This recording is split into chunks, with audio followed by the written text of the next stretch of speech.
Mangalagiri Lutheran సంఘం నుంచి మీ అందరికీ శుభాలు తెలుపుకుంటున్నాము.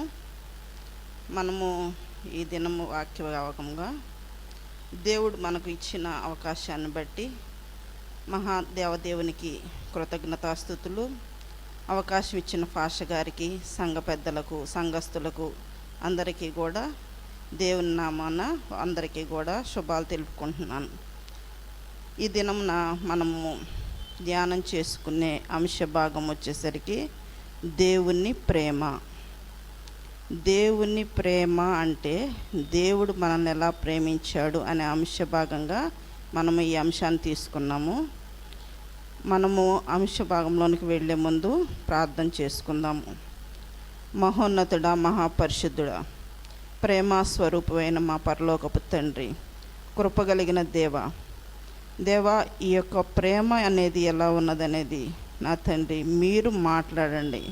మమ్మల్ని మరుగు చేసుకొని మా నోటి మాటలు, మా హృదయ ధ్యానములు నా తండ్రి మీ దృష్టికి అంగీకారములుగా ఉండులాగున నువ్వు ప్రేమించి నా తండ్రి లోకానికి నువ్వేం చేశావో, వాక్య భాగాల్లో నువ్వే విధంగా రాయించి ఇచ్చావో ఆ ప్రేమను తెలుసుకొని నా తండ్రి, ఆ ప్రేమ ద్వారా నా తండ్రి అనేకులు పట్టబడుటకు వాక్యం ద్వారా నా తండ్రి నువ్వు ఏ విధంగా లోకాన్ని ప్రేమించావో అంశ భాగాలు మేము నా తండ్రి బైబిల్ ద్వారా లోతైన అనుభవంలోనికి మేము మాట్లాడబోచుండగా పరిశుద్ధాత్మ దేవ మమ్మల్ని మరుగుపరుచుకొని దేవుని ప్రేమ ఎట్టిదో నా తండ్రి ప్రతి ఒక్క విషయాన్ని లోతైన మర్మాలు మాకు తెలియపరచమని పరిశుద్ధుడైన యేసు అతి పరిశుద్ధమైన నామంలో అడిగి వేడుకొంచున్నాం పరమ తండ్రి, ఆమేన్.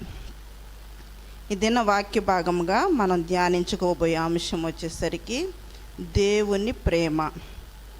దేవుడు ప్రేమ స్వరూపి అయి ఉన్నాడని 1 యోహాను పత్రిక 4వ అధ్యాయము 8వ వచన భాగంలో మూల అంశంగా మనం తీసుకుందాం.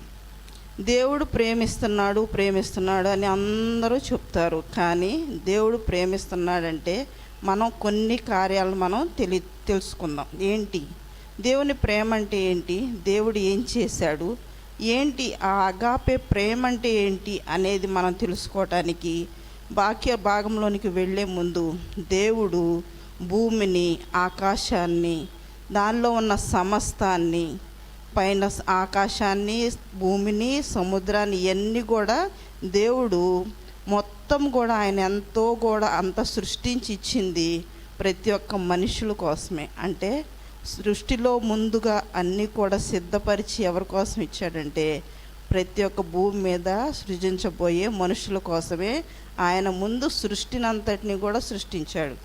దేవుడు లోకాన్ని ఎంతో ప్రేమించాడు అనేది లోకంలో ఉన్నవన్నీ కూడా దేవుడు సృష్టిలో ఉన్నవే మనము అనుభవిస్తున్నాం.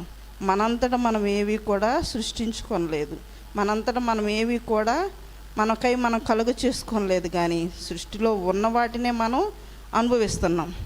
మనము ఒక వాక్య భాగాన్ని పాత నిబంధన కాలంలో దేవుడు ప్రేమిస్తున్నాడు అనే మాటని ఒకసారి జ్ఞాపకం చేసుకుందాము. అది ఇజ్రాయేల్ జనాంగం కోసం రాయబడిందైనా కానీ మనము కూడా ఒకసారి జ్ఞాపకం చేసుకున్నాం. ద్వితీయోపదేశకాండము 10వ అధ్యాయము 15వ వచన భాగాన్ని మనం ఒకసారి జ్ఞాపకం చేసుకుంటే, దేవుడు నీ పితరులను ప్రేమించెను గనుక వారి తరువాత వారి సంతానాన్ని కూడా ఏర్పాటు చేసుకొనెను అని ఇజ్రాయేల్ జనాంగంతో మాట్లాడుతున్నాడు. అంటే మనల్ని దేవుడు ఎంతో, అంటే మన పితరులను ప్రేమించాడు అంటే వంశాల ఆశీర్వాదాన్ని దేవుడిచ్చాడు. ఆ యొక్క ఆశీర్వాదం ఏంటి, ఆ ప్రేమ ఏంటి అనేది ద్వితీయోపదేశకాండం 33వ అధ్యాయం 3వ వచన భాగంలో కూడా చూస్తే ఆయన జనములందరినీ ప్రేమించానని రాసిస్తున్నాడు. అంటే ఒక ఇజ్రాయేల్ జనాంగా నేను ప్రేమించింది కాదు కదా, ఇప్పటి కాలంలో ఉన్న మనల్ని కూడా దేవుడు ప్రేమిస్తూ ఉన్నాడు అనే దాన్ని జనములందరినీ కూడా ఆయన ప్రేమిస్తున్నాడని వ్రాయించి ఇచ్చారు. అదేవిధంగా యెషయా గ్రంథము 43వ అధ్యాయం 4వ వచన భాగం చూసుకుంటే, నీవు నా దృష్టికి ప్రియుడివైనందున గనుడవైతివి, నేను నిన్ను ప్రేమిస్తున్నాను. దేవుడు ఇన్ని మాటలుగా చెప్తున్నాడు. ప్రతి విషయంలో కూడా వ్రాయించి ఇచ్చింది. ఎందుకంటే పరిశుద్ధమైన బైబిల్ గ్రంథాన్ని మనం ధ్యానం చేసుకుంటే ప్రేమ అనే మాట బైబిల్ అంతట్లో కూడా 180 సార్లు దేవుడు వ్రాయించి ఇచ్చాడు. అన్ని మాటలు మనం జ్ఞాపకం చేసుకోకపోయినా కొన్ని మాటలు మనం ధ్యానించుకొని దేవుని ప్రేమ అంటే ఏంటో ఆయన ఏమని రాయించి ఇచ్చాడో ఆయన మన పరిశుద్ధ గ్రంథం ద్వారా మనం ధ్యానం చేసుకుందాం. అదేవిధంగా యెషయా గ్రంథము 63వ అధ్యాయం 9వ వచన భాగాన్ని చూసుకుంటే, ఆయన సన్నిధి దూత వారిని రక్షించెను, ప్రేమ చేతను తాలిమి చేతను వారిని విమోచించెను, పూర్వకాలపు దినములన్నిటిని ఆయన వారిని ఎత్తుకొనుచు మోసుకొనుచు వచ్చెను. ప్రేమ చేత తాలిమి చేత ఆయన ఐగుప్తు నుంచి ఇజ్రాయెల్ జనాంగాన్ని ఏ విధంగా నడిపించుకొచ్చాడో, ఆయన సన్నిధి దూత ద్వారా ఏ విధంగా నడిపించారో అదంతా కూడా దేని ద్వారా చేశారంట? ప్రేమ చేతనే, తాలిమి చేతనే. అంటే దేవుడు ఎంత ప్రేమిస్తున్నాడో ఆ వాక్యం ద్వారా మనకి తెలియపరుస్తున్నారనమాట. అదేవిధంగా ఇర్మియా గ్రంథము 31వ అధ్యాయం 3వ వచన భాగాన్ని చూస్తే, మనం ప్రతిరోజు ఈ మాట వింటానే ఉంటాం. ప్రతిరోజు ఏదో ఒక మాట ద్వారా దేవుడు మనతో మాట్లాడుతూనే ఉంటాడు. ఏమంటున్నాడంటే, శాశ్వతమైన ప్రేమతో నిన్ను ప్రేమిస్తున్నాను. శాశ్వతమైన ప్రేమ అంట. అసలు అది ఆది అంతము లేనిది ఆ ప్రేమ. ఆయన ప్రేమని తూకంలో తీయలేము. ఆయన ప్రేమ ఎత్తెంతో మనం కొలవలేము. ఆకాశమంత ఎత్తైనది, ఊర్ధ్వలోకమంత లోతైనది ఎంత ఉందో ఆయన ప్రేమని మనం చెప్పలేము, మన జ్ఞానానికి కూడా తోచదు. అటువంటి శాశ్వతమైన ప్రేమతో నేను నిన్ను ప్రేమిస్తున్నాను గనుక నిన్ను విడువక కృప చూపుచున్నానని చెప్తున్నాడు. దేవుని ప్రేమ ఎంత గొప్పదని మనం తెలుసుకుంటూ మనం కూడా ప్రతి ఒక్క విషయంలోనూ ఆయన ప్రేమకు మనం బద్దులమయ్యి ఎంతగా మన దేవుడు మనతో మాట్లాడుతున్నాడో ఆ మాటను మనం తెలియపరచడానికి, చూపించడానికి కూడా మనము ఎన్నో విషయాలు నేర్చుకోవాలన్నమాట. అదేవిధంగా యెషయా కాలంలో అంటే హోషేయ కాలంలో ఆయన 11వ అధ్యాయం 1వ వచన భాగం ద్వారా దేవుడు మాట్లాడుతున్నాడు. ఇజ్రాయేల్ బాలుడై ఉండగా అతని ఎడల నేను ప్రేమ కలిగి నా కుమారుని ఐగుప్తు దేశం నుండి నేను పిలిచానని చెప్తున్నాడు. ప్రతి విషయంలో ఆయన ప్రేమిస్తున్నాను, నేను నడిపించాను, నేను ఇట్లా బాలుడై ఉండగా ఆయన ప్రేమను చూపించి ఐగుప్తు నుంచి పిలిచానని దేవుడు ఏ విధంగా తెలియపరుస్తున్నాడో ఆ విషయాన్ని పాత నిబంధన గ్రంథంలో ప్రతి ఒక్క విషయం ద్వారా దేవుడు మనతో మాట్లాడుతున్నాడు. అదేవిధంగా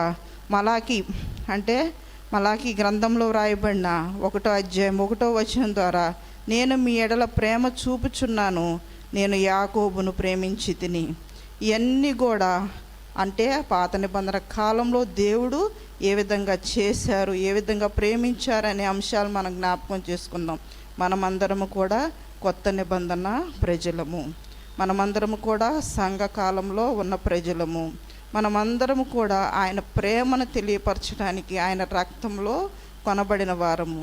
ఇక్కడ మనము అద్వితీయమైన ప్రేమను చూస్తున్నాం. అదేంటంటే ఆ మహామహుని ఆ యొక్క విడిచిపెట్టకూడని ఆ మహిమలో ఉన్న ఆ తేజస్సు నుంచి ఆయన మనల్ని ప్రేమించి మన శరీరాలు ధరించుకొని మన కోసము ఈ యొక్క శిలువ యాగాన్ని చేసి మనందరినీ కూడా అనేక జనములలో నుంచి ప్రత్యేకపరుచుకొని ఆయన యొక్క తండ్రి యొక్క రాజ్యాన్ని కట్టుటకు, ఆయన ఎదుట నిలవబెట్టకు ఆ యొక్క అద్వితీయమైన మహిమను విడిచి వచ్చిన ప్రేమ. ఈ ప్రేమకి అసలు మనము ఎంత బద్దులమై ఉన్నామంటే ఇది మనకి కళ్ళ ఎదుట కనిపిస్తుంది, మన యొక్క కాలాల్లో కనిపిస్తుంది. ఇప్పటికి 2025 సంవత్సరాలుగా ఆయన చేసిన ప్రతి ఒక్క దాన్ని దేవుడు ఇంకా ఇంకా ఇంకా సంఘానికి తెలియపరుస్తూనే ఉన్నాడు. ఇంకా ప్రతి ఒక్క మనిషిని, ప్రతి ఒక్కరిని ప్రేమిస్తున్నాడు. కాబట్టే ఆ ప్రేమ కోసం ప్రతి ఒక్కరు ఏ ఒక్క ఆత్మ నశించకూడదని ఇంకా రాకడను ఆలస్యం చేస్తా ఇంకా దేవుడు ఎదురు చూస్తూ ఉన్నాడు. ఆయన ప్రియ శిష్యుడు ఎవరంటే యోహాను భక్తుడు. ఆయన ప్రేమ గురించి ఎన్నో మాటలు రాశాడు. ఆయన గ్రంథాలన్నీ కూడా ఆ ప్రేమతోనే నింపబడ్డాయి. ఆ యొక్క ప్రేమ గురించి ఆయన రాసిన కొన్ని మాటలు మనం ధ్యానం చేసుకుందాం. యోహాను పత్రిక 13వ అధ్యాయము 34-35 వచనాలను మనం చూస్తే, దేవుడికి మనకు ప్రేమించినట్లు అంటే మీరును ఒకరినొకరు అంటే మిమ్మును నేను ప్రేమించినట్లు మీరు ఒకరినొకరు ప్రేమించండి అని ఆయన ఆజ్ఞ ఇస్తున్నాడు. కొత్త ఆజ్ఞ ఇస్తున్నారు. ఆయన ప్రేమిస్తున్నాడు కనుకనే మీరు కూడా ఒకరినొకరు ప్రేమించండి. ఆయన ప్రేమను చూపిస్తుంది ఎవరంటే ఆయన చూపించిన ప్రతి ఒక్క ప్రేమ విషయమై ఆయన వ్రాయబడి ఇచ్చిన గ్రంథంలో నుంచి ఇంకొక వచనాన్ని మనం జ్ఞానం చేసుకుందాం. ప్రేమ గలవాడై ఉంటే ఆయన ఎవరవుతామంట? ఆయన శిష్యులు అవుతామంట. ప్రేమ మనలో నిలిచి ఉంటే ఆయన శిష్యులం అవుతామంట. యోహాను పత్రిక 15వ అధ్యాయం 9వ వచన భాగాన్ని మనం ఒకసారి ధ్యానం చేసుకుంటే, తండ్రి ఎలాగూ ప్రేమించెనో నేను మిమ్మును కూడా అలాగే ప్రేమిస్తున్నాను. ఇక్కడ తండ్రి ప్రేమను చూపిస్తున్నాడు. అంటే ఆయన శరీరధారిగా భూమి మీద ఉన్నారు కాబట్టి అద్వితీయమైన దేవుని మహిమని ఏ విధంగా ఆయన ప్రేమించబడుతున్నాడో అదేవిధంగా నేను కూడా మిమ్మల్ని ప్రేమిస్తున్నాననే వాక్య భాగాన్ని ఆ ఒక్క వచనంలో మనం జ్ఞాపకం చేసుకుందాం. మరలా 15వ అధ్యాయము 13వ వచన భాగంలో, స్నేహితుని కంటే ప్రాణం పెట్టగలిగిన వాని కంటే ఎక్కువ ప్రేమ కలిగిన వాడు ఎవరైనా ఉన్నారా? తన స్నేహితుని కంటే, అంటే స్నేహితుని కంటే కూడా ఇంకా ఎక్కువ ప్రేమ కలిగిన వారు ఆయన ప్రేమని ఇన్ని విధాలుగా ఆయన వ్రాయించి ఇచ్చినా కానీ ఆయన ఇంకా ఎన్నో విషయాలు మనతో జ్ఞాపకం చేస్తూ ఉన్నారనమాట. మొదటి యోహాను పత్రిక 4వ అధ్యాయము 7వ వచన భాగం చూసుకుంటే, ప్రేమ దేవుని మూలంగా కలుగుతుందంట. ఎక్కడి నుంచి వస్తుంది అసలు ఈ ప్రేమ అంటే ఏంటి? దీనికి స్వరూపం ఏంటి? అదంతా దేవుని ద్వారానే ఈ యొక్క ప్రేమ తెలియపరచబడతా ఉంది. దేవుడు ప్రేమ స్వరూపి, దేవుని మూలంగానే ఈ ప్రేమ అనేది కలుగుతుందంట. 4వ అధ్యాయము 16వ వచన భాగాన్ని చూసుకుంటే, మన ఎడల దేవునికి ఉన్న ప్రేమను మనం ఎరిగిన వారమైతే దాన్ని నమ్ముకొని ఉన్నాము. ఆయన ప్రేమను తెలుసుకుంటే ఆయన్ని విడిచిపెట్టము. ఆయన ప్రేమను తెలుసుకుంటే ఆయన్ని మనం ఎన్నటికి కూడా విడిచిపెట్టని వారమై ఉన్నాము. మరలా ఇంకో వచన భాగాన్ని మనం జ్ఞాపకం చేసుకుంటే, ఆయన యందు నిలిచి ఉంటే ఆయన మన యందు నిలిచి ఉంటాడంట. ఆ ప్రేమను తెలుసుకొని మనం నిలిచి ఉంటే, అంటే ఆయన ప్రేమలో మనం నిలిచి ఉంటే ఆయన మనలో వచ్చి వసిస్తాడు. మన యొక్క ప్రతి ఒక్క దాంట్లో కూడా ఆయన అనేక విధాలుగా నడిపిస్తాడు, మనల్ని వాడుకుంటాడు, అనేక విధాలుగా మనకు తోడు నీడగా ఉంటాడు. ఆదరించే ప్రేమ, కనికరించే ప్రేమ, దయచూపే ప్రేమ సమస్తాన్ని నిర్వహిస్తుంది ఆ దేవుని మహామహమైన ఆ యొక్క ప్రేమయే. 4వ అధ్యాయము 12వ వచన భాగాన్ని చూసుకుంటే, మనము ఒకరినొకరు ప్రేమించిన యెడల దేవుడు మన యందు నిలిచి ఉంటాడంట. మరలా ఇంకొక వచనాన్ని జ్ఞాపకం చేసుకుంటే, ఇదంతా కూడా 4వ అధ్యాయం అంతా కూడా, మొదటి యోహాను పత్రిక 4వ అధ్యాయం అంతా కూడా దేవుడు మన ఎడల చూపించిన ప్రేమ. ఆ ప్రేమను నేను కూడా చూపిస్తున్నామా? ఆ ప్రేమ మనలో వచ్చి నివసిస్తుంది. ఆయన తట్టు నువ్వు తిరిగిన ఎడల, ఆయన నీ తట్టు ఆయన చూపే ప్రేమ నువ్వు చూపిన ఎడల ఆయన నిన్ను ఎంతగా వాడుకుంటాడో, ఎంతగా బలపరుస్తాడో, ఎన్ని విషయాల్లో నీకు తోడు నీడగా ఉంటాడో ఆ యొక్క దేవుని ప్రేమ నువ్వు గమనిస్తున్నావా? ఆయన ప్రతిరోజు నీతో మాట్లాడుతున్నాడు, ప్రతి క్షణం నీ గురించి ఆలోచిస్తున్నాడు, ప్రతి నిమిషము నీకు ప్రతి దాన్ని నాతో సిద్ధపరిచేస్తున్నాడు. ఆ ప్రేమను నువ్వు తెలుసుకుంటున్నావా? ఆ యొక్క ప్రేమ ఏంటి, అసలు దేవుని ప్రేమ యొక్క గుణ లక్షణాలు ఏంటి అనేది మనం జ్ఞాపకం చేసుకుంటే, దేవుని యొక్క గుణ లక్షణాలు 1 కొరింథీ పత్రిక 13వ అధ్యాయము 4వ వచన భాగంలో దేవుని యొక్క ప్రేమ యొక్క లక్షణాలు తెలుస్తూ ఉంటాయి. దీన్ని పరిశుద్ధుడైన పౌలు కొరింథీ సంఘానికి రాసి ఇస్తున్నారు. కానీ మనకు కూడా దేవుని ప్రేమ ఎలా ఉంది, దేవుడు మనల్ని ఎలా ప్రేమిస్తున్నారు అని తెలియపరుస్తున్నారు. ఆ ప్రేమ ఎలా ఉంటుందంటే, ప్రేమ దీర్ఘకాలం సహిస్తుందంట, ప్రేమ దయ చూపిస్తుందంట, ప్రేమ మత్సరపడదంట, ప్రేమ డంబముగా ప్రవర్తించదు, ప్రేమ ఉప్పొంగదు, అమర్యాదగా నడువదు, ప్రేమ స్వప్రయోజనాన్ని విచారించుకొనదు, త్వరగా కోపపడదు, అపకారాన్ని మనసులో ఉంచుకొనదు, దుర్నీతి విషయమై సంతోషించి సత్యమందు సంతోషించును. అంటే దుర్నీతి విషయమై సంతోషింపక సత్యమందు సంతోషిస్తుంది. ప్రేమ అన్నిటినీ తాళును, ప్రేమ అన్నిటినీ నమ్మును, అదే దేవుని ప్రేమ అన్నిటినీ నిరీక్షించును, అన్నిటినీ ఓర్చును. దేవుని ప్రేమ శాశ్వతమైనది, దేవుని ప్రేమ శ్రేష్టమైనది. ఈ యొక్క ప్రేమ అనే యొక్క గుణ లక్షణాలు యేసు ప్రభువారు తన యొక్క కల్వరి గిరిలో, ఆయన సిలువలో ఈ యొక్క ప్రతి ఒక్కటి కూడా ఆయన భూమి మీద నెరవేర్చారు. ఈ ప్రేమ యొక్క గుణ లక్షణాలు మనకి, నీకు, నాకు అందరికీ కూడా తెలియపరుస్తూ ఉన్నారు. దేవుని ప్రేమ వలన మనము ఇవన్నీ కూడా, అంటే దేవుడు మనల్ని ప్రేమించాడు కదా, దేవుడు మనకి ఇవన్నీ ఇస్తున్నాడు కదా, ఇవన్నీ కూడా దేవుని గుణలక్షణాలన్నీ కూడా మనలో ఆయన సిద్ధపరిచేస్తూ ఉన్నాడు. సంఘకాలంలో ఉన్న మనందరితో దేవుడు మాట్లాడుతున్నది ఏంటంటే, దేవుని ప్రేమను నువ్వు కలిగి ఉన్నావా? ఆయన ప్రేమించాము, ఆయన్ని వెంబడిస్తున్నాము. ఆయన యొక్క ప్రేమలో వేరుపారు అనేక విధాలుగా అనేక కార్యాలుగా దేవుడు మనల్ని వాడుకుంటున్నాడు. కానీ ఆయన ఇంకా ప్రేమించి నీకు నాకు ప్రతి ఒక్క సంఘంలో ఉన్న ప్రతి ఒక్క బిడ్డకి ఆయన సిద్ధపరిచి ఇచ్చిన ఆయన ప్రేమ కలిగిన కొన్ని విషయాలు మనము జ్ఞాపకం చేసుకుందాం. ఆయన సిలువలో యాగమై ఆయన చనిపోయి ఆయన తండ్రి యొక్క అద్వితీయమైన సింహాసనం కుడి పార్శ్వమున ఉండి ప్రతి ఒక్కరి కోసం విజ్ఞాపన చేస్తా కూడా దేవుడు ఇంకా మనల్ని ప్రేమిస్తా మన కోసం ఇంకా ఆయన ఏమి ఇస్తున్నాడు, మనకి ఏమి ఇచ్చి ఇంకా ఇంకా తృప్తిపరుస్తానంటున్నాడు. ఇప్పటి వరకు చేసింది కాదు కానీ ఇంకా ఆయన చేస్తానికి, ఆది కాలంలో చేసినది కాదు కానీ ఇంకా ఇప్పటి కాలంలో చేస్తున్నది కాదు కానీ ఇంకా జరగబోయే కాలంలో ఏంటి ఆయన మనకిస్తానంటుంది, ఏమి ఇస్తున్నారు, ఆయన ఏమి ఇచ్చారు అనేది మనం ఒకసారి వాక్యం ద్వారా జ్ఞాపకం చేసుకుందాము. దేవుడు మన కోసం ప్రేమతో సిద్ధపరిచినవి మనం లోకాశుభవార్త 11వ అధ్యాయం 13వ వచన భాగాన్ని ఆయన ఏమంటున్నారంటే, అడుగు వారందరికీ పరిశుద్ధాత్మ అనే వరాన్ని ఇస్తానంటున్నారు. ఆయన ప్రతి ఒక్కరిని ప్రేమతో ఆయన వరానంటే ఆయన వెళ్ళిపోయినా కానీ ఆదరణకర్త అయిన పరిశుద్ధాత్మ దేవుడు మీతో ఉండి మీలో నివసిస్తాడని ఆయన వాక్య భాగంగా తెలియచేస్తూ ఉన్నారు.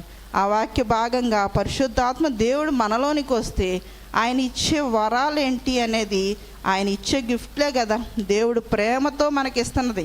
అంటే మనంతటా మనము లక్షలు పెట్టి వేలు పెట్టి లేదా ఇంకేదో ఇచ్చి మనం కొనుక్కోవట్లేదు. కానీ పరిశుద్ధాత్మ దేవుడు అనే వరాన్ని దేవుడు మనకి ఇచ్చాడు. వాటిల్లో నుంచి మనకి ఏమి అంటే దేవుడు పరిశుద్ధాత్మ వరముల ద్వారా ఇస్తున్నది ఏంటి అనేది మనం జ్ఞాపకం చేసుకుంటే, మనము 1 కొరింథీ పత్రిక 12వ అధ్యాయం 8వ వచన భాగంలో వ్రాయబడి ఇచ్చింది ఏంటంటే, పరిశుద్ధాత్మ వరముల్లో బుద్ధి వాక్యం ఇస్తున్నాడు, జ్ఞానవాక్యం ఇస్తున్నారు, విశ్వాసాన్ని ఇస్తున్నారు, స్వస్థపరిచే వరాన్ని ఇస్తున్నారు, అద్భుత కార్యాలు చేసే శక్తిని ఇస్తున్నాడు, ప్రవచన వరాన్ని ఇస్తున్నాడు, ఆత్మల వివేచన ఇస్తున్నారు, నానా భాషలకు అర్థాలు చెప్పే ఈ 9 రకాల వరాలని పరిశుద్ధాత్మ దేవుడు ఎవరికి ఇస్తున్నారు? సంఘానికి ఇస్తున్నారు. సంఘంలో ఉన్న ప్రతి ఒక్కరికి ఇస్తున్నారు. ఎట్లా ఇస్తున్నారు? అడిగి ఆయన ప్రేమను తెలుసుకొని ఆ ప్రేమను నువ్వు ఎప్పుడైతే ఆయన తట్టు తిరిగి ఆయన కృప కలిగిన హస్తానికి అప్పగించుకుంటావో ఆ యొక్క అడుగు వారందరికీ పరిశుద్ధాత్మ అనే వరాన్ని ఇస్తున్నారు. ఆయన పేతురు దగ్గరికి వచ్చి అంటున్నాడు, నేను ధనాన్ని ఇస్తాను, ఆ ధనంతో మీరు ఏ విధంగా చేస్తున్నారో ఆ వరాన్ని నాకు ఇవ్వమని ఒక మాంత్రికుడు వచ్చి అడుగుతాడు కదా. కానీ దేవుడు ఏమని చెప్తున్నాడంటే, పరిశుద్ధాత్మ అనే వరాన్ని ఇచ్చేది డబ్బు చేతను తాలిమి చేతను వేరే వాటి చేతను కాదు, కానీ ఆయన ప్రతి ఒక్కరిని వారి యొక్క విశ్వాసమును బట్టి ప్రతి ఒక్కరికి ఆయన పంచిపెట్టి ఇచ్చే వరమై ఉన్నది. ఆ యొక్క వరాన్ని దేవుడు మనకి ఇచ్చాడు. అంటే అది ఎలా ఇచ్చాడు? ఆయన ప్రతి ఒక్కరిని ప్రేమించి ఇచ్చాడు. మన కోసం ప్రాణం పెట్టిన ప్రేమ. ఆయన వెళ్ళిపోయినా కానీ పరిశుద్ధాత్మ దేవుడిని మనకు ఆదరణకర్తగా ఇచ్చి మనతో మాట్లాడుతున్న ప్రేమ, ఆ వరాలని ఇచ్చిన ప్రేమ. ఆ వరాలనే కాదు కానీ సంఘ కాలంలో ఉన్న మనకి, రేపొద్దున ఎత్తబడే సంఘంలో ఉన్న మనకి, ఈ యొక్క సంఘ కాలంలో ఉన్న 7 సంఘాలకి ప్రకటన గ్రంథంలో ప్రభువైన యేసు ప్రభువారు యోహాను భక్తుడి ద్వారా వ్రాయించి ఇచ్చినది ఏంటంటే, సంఘంలో ఉన్న ప్రతి ఒక్కరిని ప్రేమించి జయించిన వారికి నేనేమి ఇస్తున్నాను. ప్రతి ఒక్కరిని ప్రేమించి ఇస్తున్నది అది.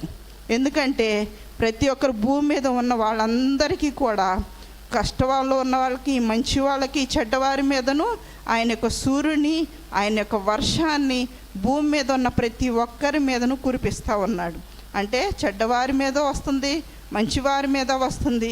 భూమి మీద ఉన్న సర్వ సమృద్ధిని ప్రతి ఒక్కరు అనుభవిస్తున్నారు. కానీ ఆయన ప్రత్యేకపరుచుకొని ఆయన్ని ప్రేమించి దేవుని ప్రేమను తెలుసుకొని దేవుని తట్టు తిరిగిన మీకు మాకు సంఘంలో ఉన్న ప్రతి ఒక్కరికి దేవుడు ప్రేమించి ఏమిస్తున్నారు, వేటిని ఇచ్చి దేవుడు తృప్తిపరుస్తున్నాడు, ఏది ఇస్తానని 7 సంఘాల్లో ఉన్న వారికి వ్రాయించి ఇస్తామన్నారు. ప్రకటన గ్రంథము 2వ అధ్యాయం 7వ వచన భాగంలో పరదేశులో ఉన్న జీవవృక్ష ఫలాన్ని ఇస్తానని చెప్తున్నారు. ఎవరికి ఇస్తానంటున్నారు?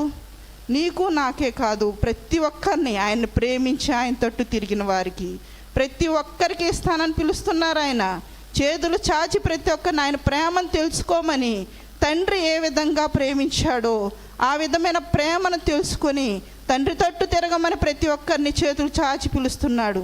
ఇదిగో నా కుమారుడా, నా కుమార్తె, ఇదిగో నీ తట్టు నేను చేతులు చాస్తున్నాను. నిన్ను నేను ఎంతో ప్రేమించాను. తల్లి గర్భంలో రూపించకబడక ముందే నిన్ను నేను తెలుసుకున్నాను. ఈ కాలంలో, ఈ సమయంలో, ఈ పరిస్థితుల్లో, ఈ యొక్క స్థితిలో నువ్వు భూమి మీదకు రావడానికి దేవుని యొక్క మహాకృప, నా యొక్క ప్రేమను నువ్వు తెలుసుకో. ఈ యొక్క నా తండ్రి నీ మీదకి అనుభవించిన ప్రతి ఒక్కదాన్ని, నా ద్వారా కలిగినవని నువ్వు తెలుసుకో. నీ మీద నీ హృదయం మీద వేయబడిన ముసుగును తీసివేసుకొని దేవుని తట్టు తిరగమని ప్రతి ఒక్కరిని ఆయన ప్రేమించిన ఆయన ప్రేమను చూపిస్తూ ప్రతి ఒక్కరితో దేవుడు మాట్లాడుతూ ఉన్నాడు అన్నమాట. ప్రకటన గ్రంథము 2వ అధ్యాయము 10వ వచన భాగంలో చూస్తే దేవుడు జీవ కిరీటాన్ని ఇస్తానని చెప్తున్నాడు. సంఘంలో ఉన్న ప్రతి ఒక్కరికి, జయించువానికి నేను భూమి మీద జయించాను, నా ప్రేమను చూపించాను. అదేవిధంగా మీరు నన్ను పోలి ఆ ప్రేమను చూపించి నా యొద్దకు వచ్చినప్పుడు నీకు నేను ఇస్తున్న గిఫ్ట్ ఏంటంటే జీవ కిరీటాన్ని ఇస్తానంటున్నాడు. 2వ అధ్యాయము 17వ వచన భాగంలో చూస్తే మరుగై ఉన్న మన్నాని ఇస్తానంటున్నాడు. ప్రతి ఒక్కటి ఇదంతా కూడా దేవుడు తన బిడ్డలందరినీ ప్రేమించి ఇస్తానంటున్నాయి అన్నమాట. ఇహలోకంలో నువ్వు ప్రతి ఒక్కటి అనుభవించవచ్చు, కానీ రేపొద్దున నీ ఆత్మ పరలోకానికి వెళ్ళినప్పుడు దేవుడు ఇవ్వబోయే మహిమకరమైన ఆశీర్వాదాలు, మహిమకరమైన దీవెనలు, మహిమకరంగా దేవుడు నీకు ఇస్తున్న బహుమానాలు ఏంటంటే మరుగై ఉన్న మన్నాని ఇస్తాను, తెల్లని రాతిని ఇస్తాను, దాని మీద నీకు ఒక కొత్త పేరు ఇస్తానంటున్నాడు. ఆయన నిన్ను ప్రేమించిస్తానంటున్న మాట ఆయన నెరవేర్చే దేవుడు. ప్రతి విషయంలో కూడా ఆయన నీతో మాట్లాడుతున్నారు. ఏంటంటే సంఘములతో ఆత్మ చెప్పుచున్న మాట, జయించే వారికి దేవుడు ఇస్తున్న బహుమానాలు. 2వ అధ్యాయం 28వ వచన భాగం చూసుకుంటే వేకువ చుక్క వలె నువ్వు వెలుగుతావని చెప్తున్నాడు. ఎవరిని దేవుని తట్టు తిప్పుతారో, ఎవరిని దేవుని తట్టు నడిపిస్తారో వారు ఆకాశమందలి జ్యోతుల వలె వెలుగుతారని దేవుని వాక్యం ద్వారా సెలవిస్తూ ఉన్నాడు. ఏ విధంగా నువ్వు వెలుగుతావు, ఏ విధంగా నువ్వు జీవిస్తావు, ఏ విధంగా నువ్వు దేవునికి నమ్మకమైన బిడ్డగా ఉంటావో ఆయన ప్రేమను తెలుసుకోమని దేవుడు తెలియపరుస్తూ ఉన్నాడు. అదేవిధంగా ప్రకటన గ్రంథము 3వ అధ్యాయం 5వ వచన భాగంలో చూసుకుంటే జీవ గ్రంథమందు ఆయన ప్రేమతో నీ యొక్క పేరుని ఎక్కడ ఉంటుందంట? జీవ గ్రంథంలో ఉంటుందంట. ఆ యొక్క పేరు తుడిపి పెట్టబడదంట. ఆ యొక్క పేరు ఎవరి ముందు మాట్లాడుతున్నారంటే నీ యొక్క పేరుని దూతల ఎదుటను, పరలోక పరిశుద్ధుల ఎదుటను నేను ఒప్పుకుంటాను. నువ్వు భూమి మీద ఆయన ప్రేమను తెలుసుకొని ఆయన తట్టు తిప్పబడినప్పుడు ఆ యొక్క ప్రేమ నిన్నక్కడ కూడా ఒప్పుకుంటుంది. ఇక్కడే కాదు, ఈ సమయంలోనే కాదు, కానీ ఆయన అక్కడ కూడా ప్రేమించి నీకు ఇస్తున్న బహుమానం ఏంటంటే జీవ గ్రంథంలో తుడిపి పెట్టబడని నీ పేరు. ఆ పేరుకు నువ్వు నేను అర్హులుగా ఉన్నామా? ఇంకొక విషయంగా దేవుని ప్రేమ ఏం చూపిస్తూ ఉందంటే 3వ అధ్యాయం 12వ వచన భాగంలో చూసుకుంటే ఆయన ఆలయంలో స్తంభాలుగా ఉంటామంట మనం. ఆయన ఆలయంలో నువ్వు కదలని మూల స్తంభాలుగా దేవుడు ఏర్పాటు చేసుకుంటాననే గిఫ్ట్ ఇస్తున్నాడు. ఆయన ప్రేమతో ప్రతి ఒక్కరితో కూడా చెప్తుంది ఏంటంటే నువ్వు దేవుని సంఘములో ఆయన యొక్క ఆలయంలో స్తంభము వలె ఉంటావు అనే మాటని దేవుడు వ్రాయించేస్తున్నారు. నూతన యెరూషలేములో కొత్త పేరు నీకు రాసిస్తానంటున్నారు. ఆయన ప్రేమతో చెప్తున్న ప్రతి ఒక్కటి కూడా ఆయన నెరవేర్చే దేవుడు. ఇప్పటి కాలంలో మనం చూస్తున్నవి కాదు, కానీ రాబోయే కాలంలో జరగబోయే కాలాల్లో కూడా దేవుడు నీ ఆత్మని ఏ ప్లేస్లో ఎట్లా ఉంచుతాడనేది దేవుని యొక్క మహాప్రేమ. ఆ ప్రేమ ఇంకొక విషయంగా మాట్లాడుతుంది ఏంటంటే 3వ అధ్యాయం 21వ వచన భాగాన్ని చూసుకుంటే దేవుని సింహాసనములో దేవుని కుమారునితో పాటు నిన్ను కూడా కూర్చుండబెడతాను. ఎంత అద్వితీయమైన ప్రేమ! దేవుడు ఎంత ఇస్తున్నా ఆ యొక్క ఆధిక్యత అసలు మనము తలుచుకోవటానికి ఆ యొక్క ఆలోచన చేసుకోవడానికి కూడా మనం సరిపడని వాళ్ళమైనను దేవుడు మనల్ని ప్రేమించి ఇన్ని రకాలుగా ఇన్ని విషయాలుగా ఇంకా ఎంతో గొప్పగా మనం అనుకోనని రీతిగా ఆలోచనకు అందని ప్రేమ మనకి ఇస్తున్నది ప్రతి ఒక్కటి కూడా. అదంతయు కూడా మనము ఈ చిన్న చిన్న మాటల ద్వారా దేవుని బైబిల్లో రాసి ఇచ్చిన ఆ యొక్క దేవుని ప్రేమని, ఆ యొక్క ప్రేమ ద్వారా మనం పొందుకోబోయేదాన్ని, ఇప్పటి కాలంలో పొందుకుంటున్నది, గత కాలంలో పొందుకుంటున్నది, రాబో కాలంలో పొందుకోబోయేది అన్నీ కూడా దేవుడు ఆది నుండి అంతం వరకు ఆయన ప్రేమను చూపిస్తూ ఆయనకు ప్రతి ఒక్కటి కూడా మనకు రాసి ఇచ్చి ఉన్నారు. నా సహోదరుడు, ప్రతి ఒక్కరిని దేవుడు మాట్లాడుతున్నది. ప్రతి ఒక్కరూ దేవుని ప్రేమను తెలుసుకోవాలని, దేవునితో ఉండాలని, దేవునిలో నిలిచి ఉండాలని, ఆయనతో అంటుకట్టబడాలని ఈ యొక్క వాక్యం ద్వారా దేవుడు మనకు జ్ఞాపకం చేస్తూ ఉన్నారు. మనం ప్రతిరోజు వింటున్నాము, నడుస్తున్నాము, ఆయనతో కూడా జీవిస్తున్నాము అనుకుంటున్నాం. కానీ రేపొద్దున ఆయన నిత్యత్వంలో నా ఆత్మ, ప్రతి ఒక్కరి ఆత్మ ఉండాలని అనుదినం ఆయన సన్నిధిలో గోజాడుదాం. ఆయన ప్రేమను మనం తెలుసుకొని అదే ప్రేమలో మనము చూపిస్తా ఆయన యొక్క బిడ్డలుగా, ఆయన యొక్క కుమారులుగా, కుమార్తెలుగా ప్రతి ఒక్కరికి అది యొక్క దేవుని ప్రేమను మనము చూపించులాగున పరిశుద్ధాత్మ దేవుడు నిన్ను నన్ను ప్రతి ఒక్కరిని వాడుకొనును గాక. చిన్న ప్రార్థన చేసుకుందాము. మహోన్నతుడా, మహాపరిశుద్ధుడైన ప్రేమ స్వరూపమైన మా పరలోకపు తండ్రి, నీ యొక్క ఘనమైన నామానికి వేవేల స్తుతులు చెల్లించుకుంటున్నాం నాయన. పరిశుద్ధ గ్రంథంలో నీ యొక్క ప్రేమ ద్వారా మీరు మాట్లాడిన ప్రతి ఒక్క అంశాన్ని నా తండ్రి వినుచున్న ప్రతి ఒక్క బిడ్డల హృదయాల్లో నా తండ్రి మీరు భద్రపరచండి. నీ ప్రేమను తెలుసుకొని నీ తట్టు తిరిగే కృప వారికి అనుగ్రహించి నీ నిత్యత్వంలో పాలి భాగస్థులవుటకు వారికి మహిమ, ఘనత, ప్రభావాలు మీకే ఆరోపిస్తూ ప్రతి ఒక్కరిని నా తండ్రి నీ యొక్క సన్నిధిలో, నీ యొక్క సంఘంలో పాలి భాగస్థులవుటకు కృప అనుగ్రహించమని యేసుక్రీస్తు నామంలో అడిగి వేడుకొని ప్రార్థించుకొంచున్నాం పరమ తండ్రి. ఆమెన్.